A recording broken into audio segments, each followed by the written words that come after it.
From shocking ride closures like Kingda Ka to entire parks closing, 2025 is shaping up to be a make or break year. And now we've had another blow with Oakwood in Wales confirming they will not open in 2025. What is going on? Are we seeing the industry collapse, or are we about to start a brand new era? Well, let's dive into it. Right, let's recap a number of things that we've seen closed then. So obviously we had Kingda Ka. Now, there was rumours going around, the park denied it blindly, and as you probably know, a couple of days ago it was imploded. It is gone. So that's one thing that's disappeared. Anaconda over in King's Dominion, that's getting removed as well. Alton Towers, they've removed 3 attractions: the Blade, Flavio's Fabulous Fandango, and the Dungeons. Flambars here in the UK, closed recently without warning, just gone. Disney, they're closing their Muppets 3D show, although that one's for some future developments. Blackpool Pleasure Beach have announced that 5 attractions are closed for this season, mostly family, but then you've got Skyforce.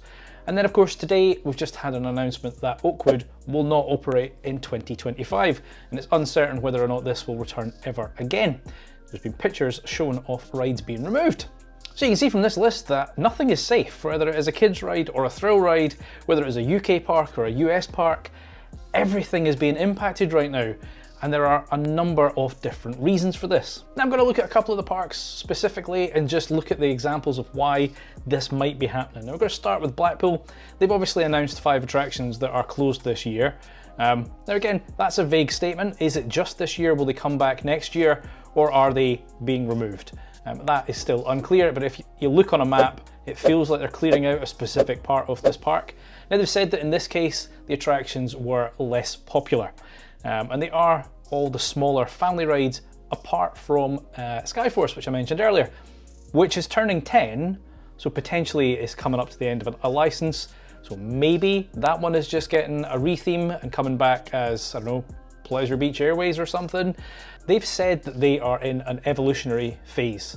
Now, there's construction walls everywhere in the park. It kind of feels a bit like a demolition site right now. You've got Grand Prix that's just been removed. The Bolodrome is clearly getting removed. It looks like there's some people in there checking out some asbestos at the moment before it gets removed. River Caves is obviously getting reimagined, and then all these attractions that are closed. So in this particular case, it does feel like the park is doing some transformation. Now, there could be some reasons for this. It could be because of Universal coming, it could be financial reasons, it could be a multitude of different things. Right, now you've got Alton Towers, who have removed 3 attractions lately. The first one is Blade. Now this was the longest operating ride in the park. I think it was 40 odd years-ish. And it had just come to the end of its service life. So, you know, that's why it was getting removed. There have been rumours for years that this ride was disappearing, and it's stuck around. But it's kind of odd, as we'll cover in a minute, there is some rumblings of a ride deal with Huss. They've obviously got one that we know of that opens in a couple of weeks. And it was supposed to be that they had purchased 3 rides. So I'm kind of curious because the pirate ship is a Huss ride. So could they not have just replaced it with a like-for-like model and nobody would have known?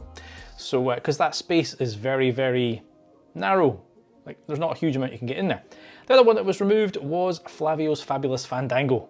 I don't think anyone's surprised by this one. It came in with the Retro Squad. It was a temporary funfair ride. It was never a long-term strategy, so that one removed. Not so surprised about that one. And then the third one, of course, is the Dungeons. Now, this was a strange proposition. That building has been multiple rides in the past. Toyland Tours, Charlie and the Chocolate Factory, something else. But basically, when it became the Dungeons, it was an upcharge event. And I don't think that ever worked for them. Bizarrely, I've said this in numerous videos, as a pass holder, I can get into every dungeon in the UK, but I couldn't get into that one without paying, which just seemed really strange. So I don't think it was ever very popular.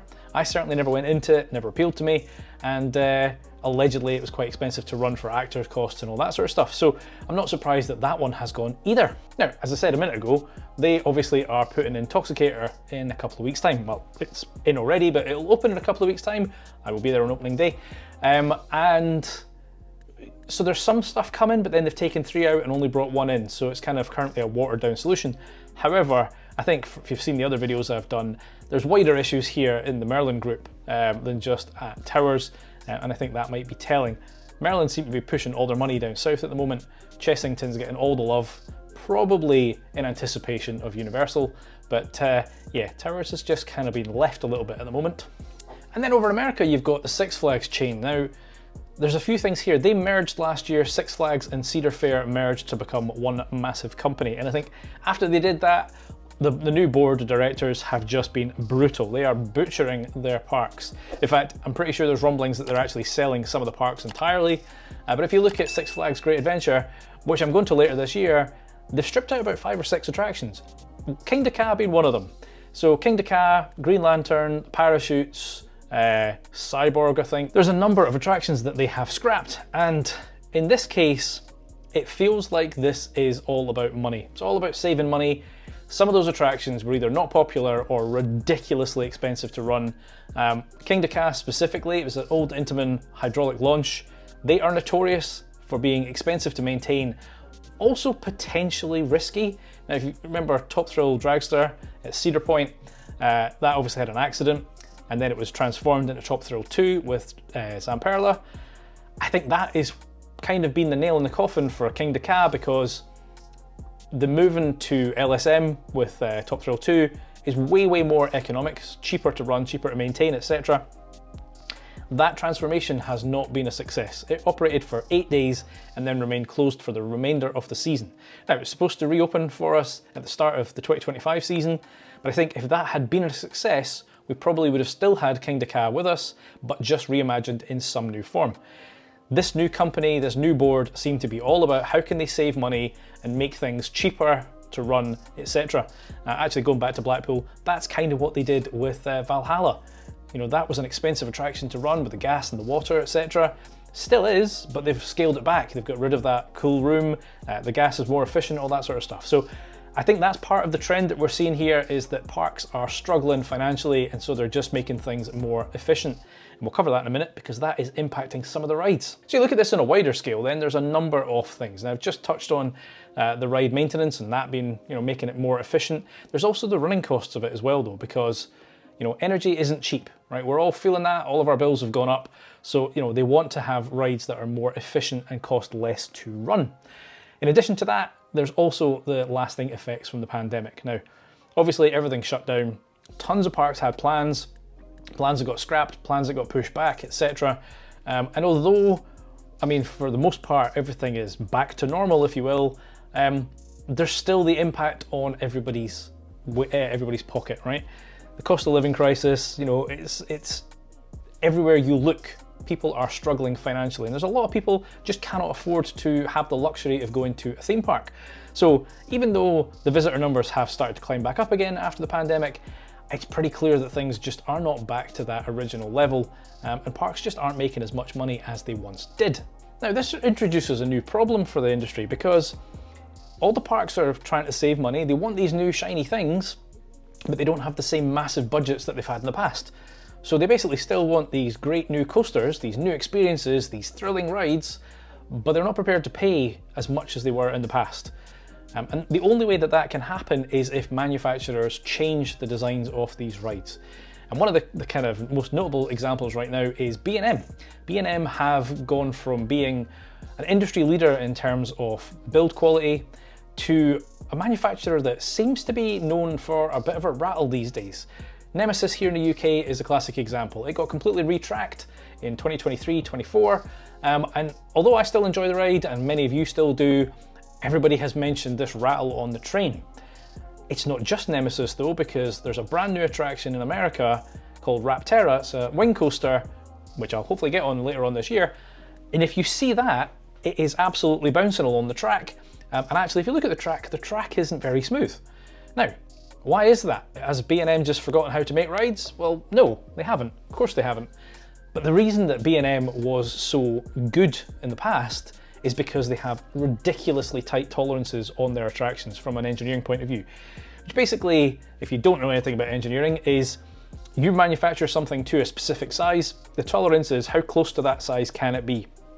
And if your tolerances are really, really tight, you're basically saying, I need this to be exactly what I want, down to the millimeter, or, you know, even fractions of a millimeter, otherwise I'm not going to accept it. Now, to get that level of accuracy is time consuming and expensive.